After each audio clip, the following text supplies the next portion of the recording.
Well, stay tuned. There's much more Currents ahead. When we return, an art exhibit examines the mystery of the angels. The first concept of angels came from the Hebrew book of Genesis.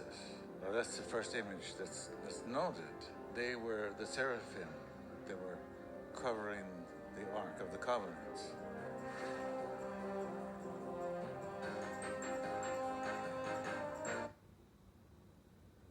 Finally tonight, when we think of modern art, the first things that may come to mind is avant-garde. But not all living artists are looking for something new in an effort to be cutting edge.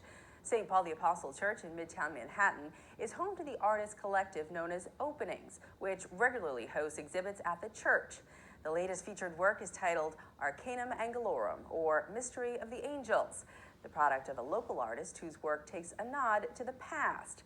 Well, last night, the artist himself was on hand for what was an enlightening exhibit.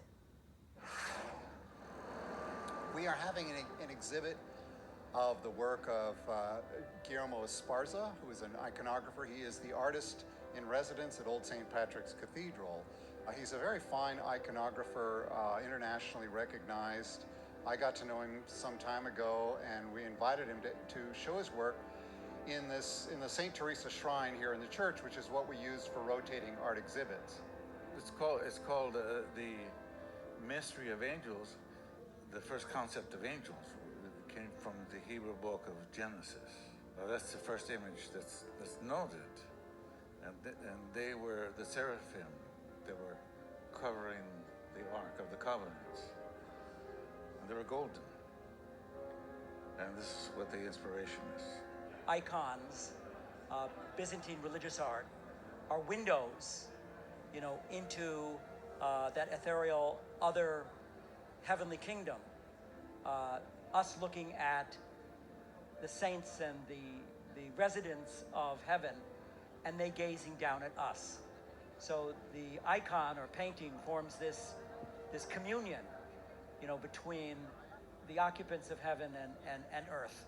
Using the icons for meditation, for prayer, can take you into a liminal space, can take you, more into a prayer, an openness, a kind of prayer that puts you and connects you with the divine. It is created in the inverse perspective.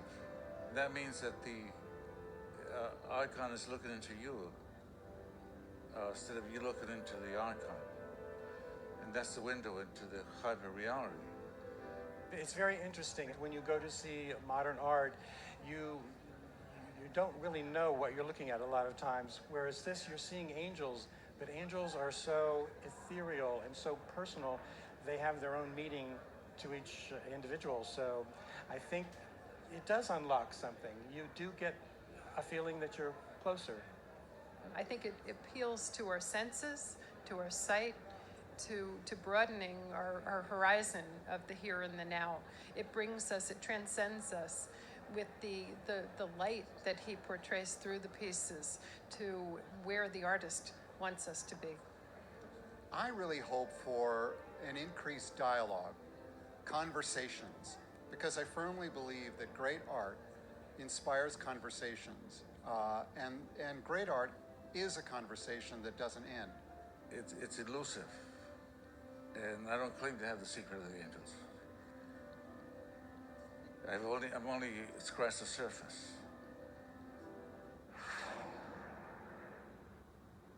Definitely beautiful. Well, that is all for this edition of Currents. But before we go, we want to wish all the moms out there a very happy Mother's Day. For all of us here at Currents, I'm Francesca Maxime. Thank you so much for watching. Have a good night and a great weekend.